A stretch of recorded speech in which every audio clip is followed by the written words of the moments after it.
This whole strip belongs to the association now, and you can either sign the access agreement or we tow that equipment off it by Friday." That was the first thing Diane Pruitt ever said to me, leaning over my own gate with a clipboard pressed to her magenta blazer like a shield. She had been the new operations manager of the Cedar Hollow Owners Association for exactly 9 days.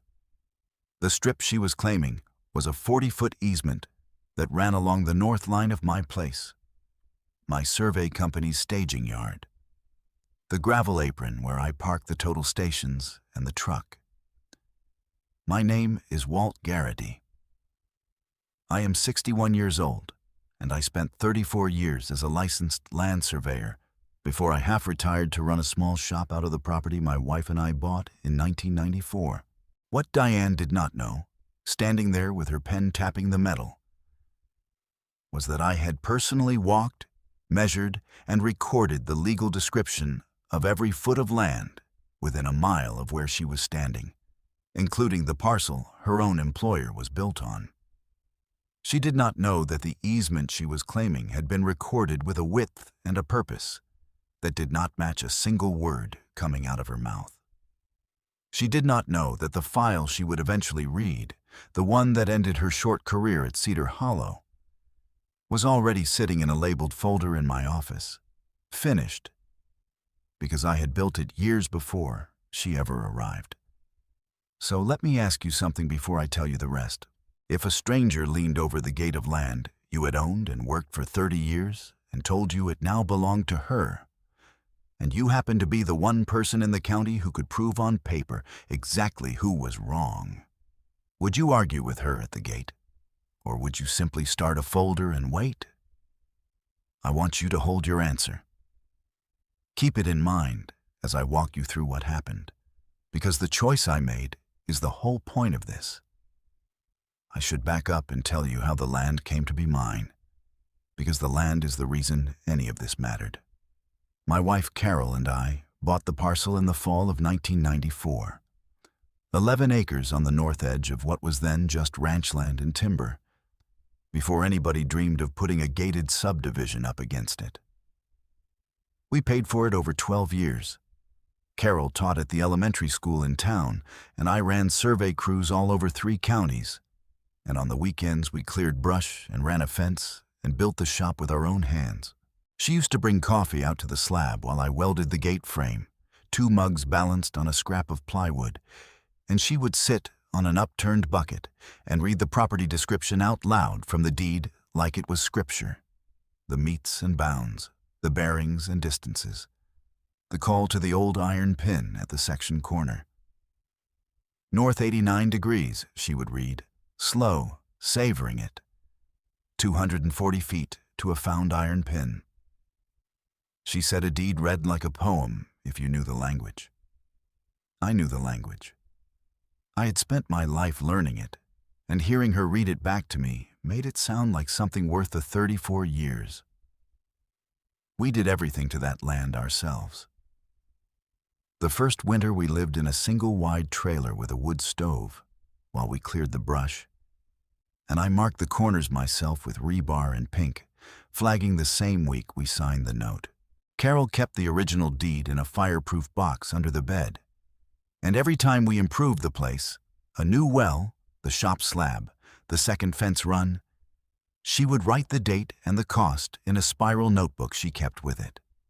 I used to tease her that she filed things like a county clerk. She would say that one day I would be glad somebody in the house knew where the paper was. She was right about that, the way she was right about most things. I just did not know yet how right. Carol passed 4 years ago. Cancer, the slow kind that gives you time to say things and takes everything anyway. After she was gone, I kept the shop running, partly because I did not know how to stop, and partly because our daughter Lacey, who was 16 then, needed something steady to stand next to. Lacey moved her things into the back bedroom and started doing the books for the business on a laptop at the kitchen table. And she got good at it, better than I ever was. She is the one who taught me to scan every document into the cloud instead of just stacking paper. I will come back to her, because she matters more than anyone else in this story. Here is the thing about being a surveyor that civilians never quite understand. We do not deal in opinions about where a line is. We deal in the recorded truth of it, the deed, the plat, the monument in the ground, the chain of title going back to the original government survey. When I bought my land, I did the one thing almost nobody does. I researched my own boundary all the way back, pulled every adjoining deed, and I found something the developers who later built Cedar Hollow never bothered to check. The 40-foot strip Diane was waving her clipboard at was not an association common area at all. It was a private access easement, and it had been recorded in 1981, and it ran in my favor, not theirs. I tried to tell her that. The first morning at the gate, I said it plainly. I said, "Diane, that easement is recorded, and I can show you the document, and I do not think it says what you have been told it says." She did not want the document. She wanted the win. She tapped the clipboard and said the association had reviewed the matter and the strip was, in her words, functionally part of our jurisdiction now. Functionally. I remember thinking that was a strange word to use about a line that had been surveyed and monumented and recorded by people who were dead before she was born. I did not say that. I said, "All right." And I went inside, and I started the folder. That folder is the discipline I want you to understand, because it is the entire weapon in this story, and it never once involved raising my voice. Every interaction with the association went into it. Dated, timed, photographed where I could. I had cameras on the shop already, 2 of them, saving to a drive in the office and a second drive in the house. After Carol died, I had gotten into the habit of writing things down at the end of each day the way I used to write after action notes on a survey job. What happened, who said what I did about it. So when Diane Pruitt arrived, the habit was already there. I just pointed it at her. The first formal incident came on a Tuesday, 9 days after the gate. A notice taped to my fence post, 3 layers of clear tape over a printed sheet so the weather would not take it.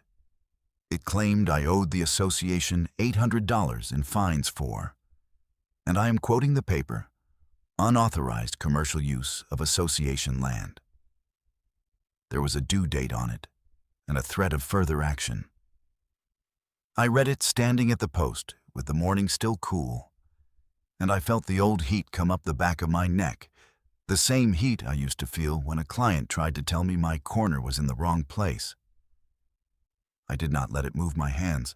I photographed the notice where it hung, then peeled it carefully so it stayed whole, photographed it flat on the bench, logged the date and the amount and the time I found it, and filed it behind a tab. That was fine number 1. I did not call anyone to yell. I did not call anyone at all. A man who has spent his life proving where lines are does not argue about a line. He records it. The folder was 1 page thick, and I already knew it was going to win, because the document at the front of it was older and truer than anything Diane Pruitt could tape to my fence. I should tell you who Diane really worked for, because it took me a while to see it, and it changes the shape of everything. Cedar Hollow's operations manager answered to its board, and the board president was a man named Greg Pruitt, her husband. Greg ran a development company out of an office in town with his name on the glass, and Greg had spent 2 years quietly trying to assemble the parcels north of the subdivision into one big tract he could sell to a resort group out of Denver. I had seen the survey requests come through other firms, a corner here, a boundary there, the kind of piecemeal work that means somebody is stitching a deal together, 1 parcel at a time, and does not want the whole picture seen at once. My 11 acres sat right in the middle of what he needed. and the 40-foot easement was the only legal road access to the back 40 he had already optioned. Without that access, his whole assembly was landlocked and worthless, a string of pretty parcels with no way in. Diane was not freelancing. Diane was the instrument. The clipboard was the costume. The fines and the inspector and the SUV across my gate were not really about community standards. The real play was a road, and the road ran across my land. And the only thing standing between Greg Pruitt and $4 million was a piece of paper recorded in 1981 that he had never bothered to read, because he assumed nobody else had either. I did not know all of that on the Tuesday of the first fine. I learned it in pieces, the way you learn anything true, by writing down small facts until they line up. I want you to have it now so the escalations make sense. Because a woman taping an $800 fine to a fence is petty. And a development company trying to steal a recorded easement to unlock a resort deal is something else. And they were the same thing wearing two faces. The second incident came 11 days after the first. A man in a polo shirt and a lanyard showed up at the shop on a Wednesday morning, said he was conducting a compliance inspection on behalf of the association, and started photographing my equipment and the gravel apron before I had even crossed the yard to meet him. He had a clipboard too. They all had clipboards. I asked to see his credentials. He held up a laminated card with the association logo and a string of letters after a name that meant nothing, and no name of any actual agency, no county seal, no state license number, nothing a real inspector carries. He was not a code officer. He was not a county anything. He was a guy Greg had hired to look official, and he knew it. Because when I asked him which county office he reported to, he stopped writing and his eyes went to his truck. I did not argue. I did not raise my voice. I took out my phone and photographed him photographing me, walked a slow circle and got his plate and asked him, level, to step back behind my gate, which he did. Then I went inside and filed all of it, the card, the plate, the time he arrived, the time he left. That was incident number 2, and it was the first time I understood they would manufacture authority if they could not find any real authority to use. By the end of that first month, I had 4 entries in the folder. The fine, the fake inspector, a letter from an attorney the association kept on retainer, 2 pages of dense paragraphs demanding I cease all operations on the easement within 30 days, signed by a lawyer I later learned did most of Greg's development closings. And a Saturday morning when Diane drove her white SUV up the easement itself, parked it sideways across my gate, and sat there for 40 minutes with the engine running and the windows up, blocking my own crew from leaving on a paying job. I walked out and tapped on her window, polite, and asked her to move so my men could get to a job in the next county. She rolled the window down 2 inches and said the association was conducting a review of unauthorized traffic on community property, and that I would have to wait. Community property. On a recorded private easement that ran in my favor. I said, all right, and I stepped back. Lacey filmed the whole thing from the kitchen window without me asking her to. When I came inside, she had already saved the clip to both drives and labeled it with the date and a note about how long the SUV sat there. She was 17 by then. She looked up from the laptop, calm as her mother, and said, Dad, she parked on the easement to keep you off the easement. You see that, right? I saw it. I wrote it down. My crew sat in the truck and lost 2 hours of a billable day, and I logged that too, the hours and the dollar value. Because patterns are built out of small exact numbers, and I wanted every one of them. Let me pause here for one breath. Because this is the only place in the middle of the story, I am going to step out and talk to you directly. If you are living next to something like this right now, the strongest thing you own is not your temper. It is a dated record. Start it today. Then let me get back to it. The fines kept coming. By the spring, there were 7 of them, totaling just over $6,000. Every one of them for some version of the same imaginary offense. Each one taped to the same post in the same 3 layers of tape. The association recorded a lien against my property for the unpaid amount, an actual lien, filed at the county against the home Carol and I had paid off over 12 years. That lien, it turned out later, was the thread that hanged them. But at the time, it just looked like more paper, and I photographed it and filed it like all the rest. 7 fines. 1 lien. Folder getting thick, and not $1 of it ever lawfully owed. What changed the temperature was the deputy. His name was Marcus Reyes, a sheriff's deputy, maybe 40, broad in the shoulders, slow to talk. And he came out on a Thursday because the association had called in a complaint that I was operating heavy equipment in violation of a court order. There was no court order. There had never been a court order. A complaint is a complaint, though, and Marcus had to roll on it, and he was straight with me about that from the first minute. He parked at the gate, did not come storming up the drive, and waited until I walked down to him. He said, "Mr. Garrity, somebody filed this, so legally I have to come look. I do not see any court order here, and I do not see a violation, but I will be honest with you. They are going to keep calling, and every time they call, I or somebody like me has to come out." He looked tired about it. He told me the thing that turned my whole approach from defense into a countdown. He said, "If you want this to stop, you build a pattern. You document every single contact. You get enough of it in one place, dated, and you take it to somebody who can act on it. Right now, it is your word against a clipboard. Make it not be that. Get me a stack I can hand to the county that nobody can wave away." I told him I already had a folder. He asked how thick. I went up to the shop and brought it down, and he leaned against his cruiser and opened it on the hood. He flipped through the tabs, the photos, the timestamps, the copies of the fines, the still frames, Lacey's index. He went quiet for a long second. He looked at the survey copy I kept clipped to the inside cover, the one with my gate drawn 2 feet inside my own line, and he asked me what I used to do for a living. I told him 34 years licensed, retraced half the county. He turned a few more pages, slower now, the way a man reads something he realizes he is going to remember. He handed the folder back and said, "Keep going, and call me directly next time, not dispatch." He wrote his cell number on the back of a card and pressed it into my hand.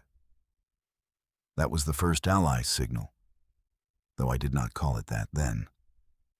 I just had a deputy's cell number written inside the front cover of the folder, and a man with a badge who had seen the survey and understood in one look which side of the line the truth was on. The escalations widened after that, the way they do when a petty authority realizes the easy targets are not folding. Diane started on my customers. She would wait until a client's truck turned up the easement and then intercept them on the way in, leaning into their window, telling them my operation was under investigation and unlicensed, and that any survey I produced would not hold up in court. 2 clients called me confused, asking if it was true, asking if their boundary work was even good. I told them to pull the license number off the seal on their plat and call the state board, and both of them did. And both of them came back. One of them, a rancher named Hollis, who had hired me to retrace his north fence, did not get confused at all. He pulled up to the shop in a dusty diesel, walked in, set his hat on my bench, and said, "A woman in a pink jacket just told me you are a fraud." He let that sit a second. Then he reached into his jacket and set a paper grocery bag down next to the hat and said, "I paid cash, so there is no record for her to lie about.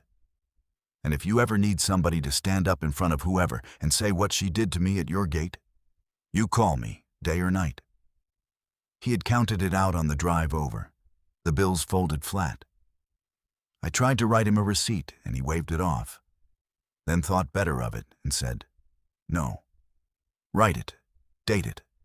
That is the whole point now, isn't it?" He was right. I gave him a receipt, and I wrote down every word he had said.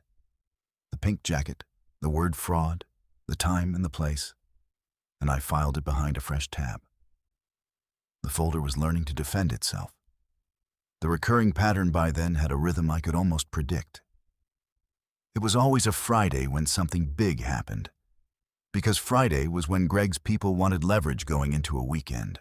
On a Friday in early summer, just after noon, 3 men with a flatbed and a pair of bolt cutters drove up the easement to my gate and started cutting the chain.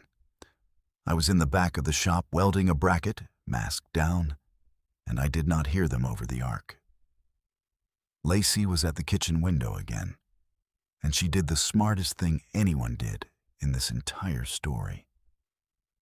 She did not run out yelling. She did not call out to me across the yard where they could hear.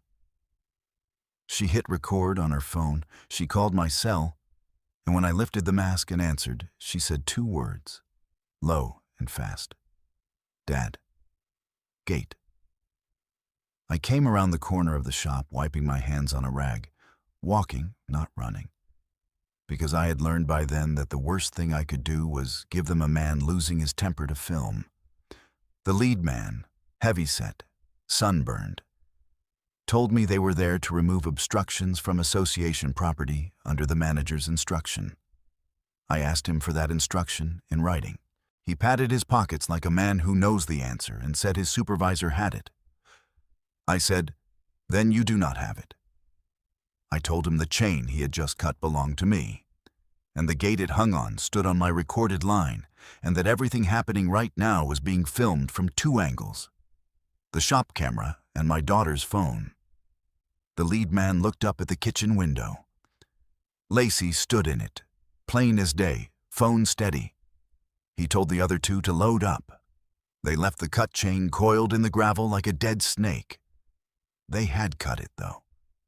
They had crossed onto my recorded property with tools and an instruction from Diane Pruitt, and that, finally, was a thing the law could hold in its hand. I picked up the chain and coiled it and bagged it and labeled the bag with the date and the time, 12:17 in the afternoon. That was the day it stopped being fines and started being a crime. I want to be careful here, because the easy version of this story is the one where I go down to the association office and slam the folder on the counter and make a speech. That is not what happened, and it is not what works. A speech is air. A document is a fact. What I did the night of the bolt cutters was sit at the kitchen table with Lacey and lay the whole folder out flat, page by page, under the hanging light, and we built one clean copy of it. Not a rant. A file, tabbed and indexed. The 1981 easement at the front, certified copy, with the book and page number where anyone in the world could pull it at the county. Then the survey, my survey, showing my gate 2 feet inside my own line, tied to the 1981 iron pin. Then the chain of contacts. 23 of them by then, every fine, the fake inspector, the lien, the blocked gate with the 2 billable hours lost, the harassed clients with Hollis at the top of the list, the bolt cutters with the time written on the evidence bag, each one dated, each one with a photo or a clip referenced by file name. Lacey ran the printer until past midnight. She wrote the index in her neat handwriting, numbered every tab, cross-referenced every photo. We worked the way Carol used to work, slow and exact, and at one point Lacey set down her pen and said, "You know, she never read it. The easement.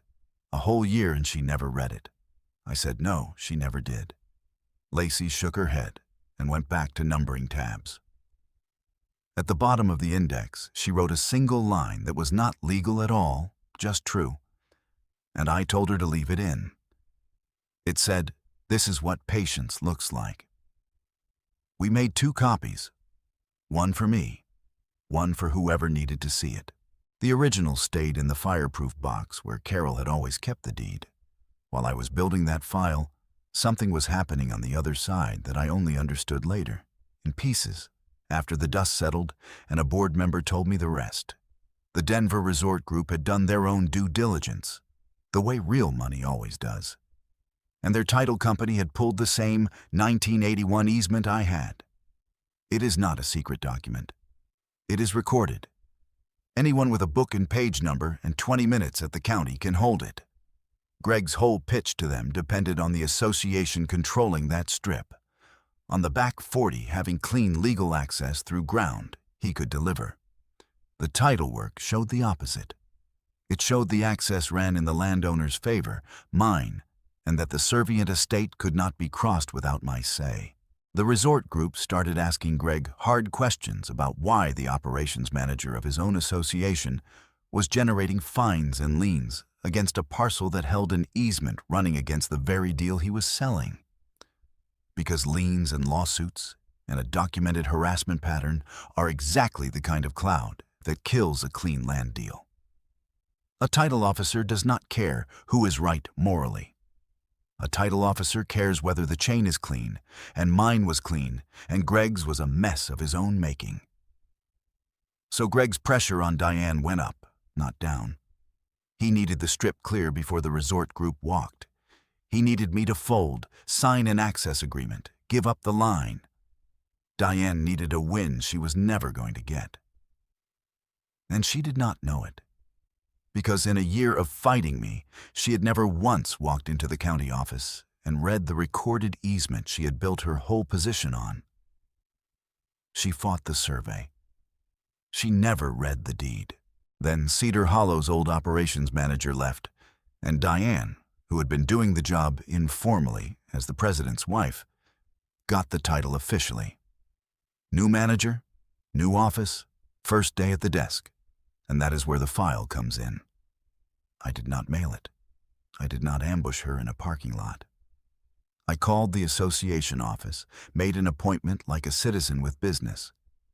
And on her first official morning, I walked into the Cedar Hollow management office in clean work clothes with the folder under my arm.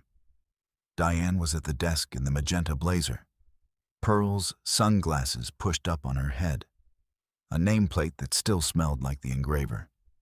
Deputy Reyes was there too, because I had asked him to be, and because he had told me weeks earlier that if I ever brought the whole thing in clean, he wanted to be the neutral set of eyes in the room.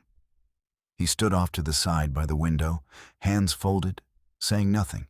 A board member named Ruth, the one decent one, sat in the corner because the bylaws required a witness for owner meetings. I did not make a speech. I set the folder on the desk in front of Diane, and I said, "You have been asking about the strip on my north line for a year. Everything you need to understand, it is in here. The recorded easement is the first document. Take your time." Then I sat down, and I was quiet. She opened it the way you open something you expect to win. Fast, dismissive, already half composing the next thing she was going to say. A little smile at the corner of her mouth. The 1981 easement was the first page, certified copy, county stamp, book, and page. She read it. The smile did not leave right away. I watched her read it a second time, slower, her eyes going back to the top of the page the way a person does when the words have not changed, but they need them to. The thing about a recorded instrument is that it does not care how you feel about it. It does not negotiate. It says what it says, and what this one said was that the 40-foot strip was a private access easement granted to the owner of my parcel in 1981 for ingress and egress in perpetuity, and that the servient estate, the land that had to allow the access, included the very ground the back 40 depended on for a road. The association had no interest in it at all. It never had. The strip she had been towing trucks off of, fining me over, parking her SUV across, and sending men with bolt cutters onto, was, by recorded law, mine to use and the developer's burden to honor. She turned the page. the survey. My gate, drawn to scale. 2 feet inside my own boundary, monumented to the 1981 iron pin, sealed and signed with a license number she could have checked any day for a year and never did. She turned again. The fines. 7 of them. Everyone issued for use of an easement that ran in my favor. The lien, filed against my home for money, the association had no standing to charge. The fake inspector with the laminated nothing and the plate I had logged. The blocked gate. The bolt cutters, with a still frame from Lacey's video showing the lead man's hand on the chain.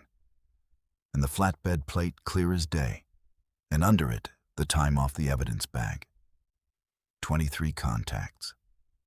Then the index in a 17-year-old's careful handwriting, and at the bottom of it, that one line. This is what patience looks like. The office was very quiet. I could hear the clock on the wall and the cooler kicking on somewhere behind the desk. Deputy Reyes had not moved from the window, hands folded, the morning light coming in past him. Diane looked up once, at him, the way you look for help. And he met her eyes and did not say a word, because he did not have to. He had already read the same folder on the hood of his cruiser weeks before. Everything that needed saying was on the desk between us. She closed the folder slowly. Her hand stayed flat on the worn cover for a long moment, the pearls very still at her throat, her thumb resting on the edge of Lacey's index card. Nobody filled the silence. I had learned from a lifetime of standing on property lines that the truth does not need help. It just needs to be set down where everyone can see it. And then you wait. I will tell you the 2 numbers that lived in that room because they were the whole case, and they sat 2 inches apart on that desk. On my side, one recorded easement, filed in 1981, running in my favor, never once challenged in court, with 0 fines that the association could ever lawfully collect. On her side, 7 fines, 1 lien, 23 documented contacts, 3 men with bolt cutters, and 1 development deal worth, I would learn later, just over $4 million. All of it resting on a strip of land that had never for 1 second belonged to the people fighting me for it. 1 clean line against $4 million of wrong. You could put a finger on each and feel the distance. Diane did not argue. There was nothing to argue with. She had committed a year of her life and her new title to a position that the first page of my folder erased. And she was reading, in real time, the size of what she had done. The fines issued without authority, the lien filed without standing, the men she had sent onto recorded private property with tools. Ruth, the board member in the corner, asked to see the easement, and I slid it to her, and she read it, and she put her hand over her mouth. What happened next happened fast, the way collapse always does once the first beam goes. Diane resigned that afternoon. She wrote it out by hand and left it on the desk on top of the folder.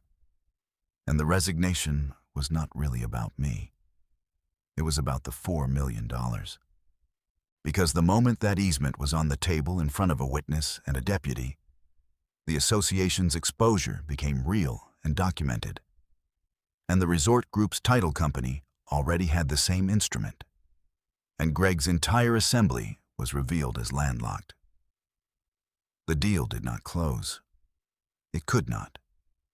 The back 40 had no legal access and never would unless I granted it.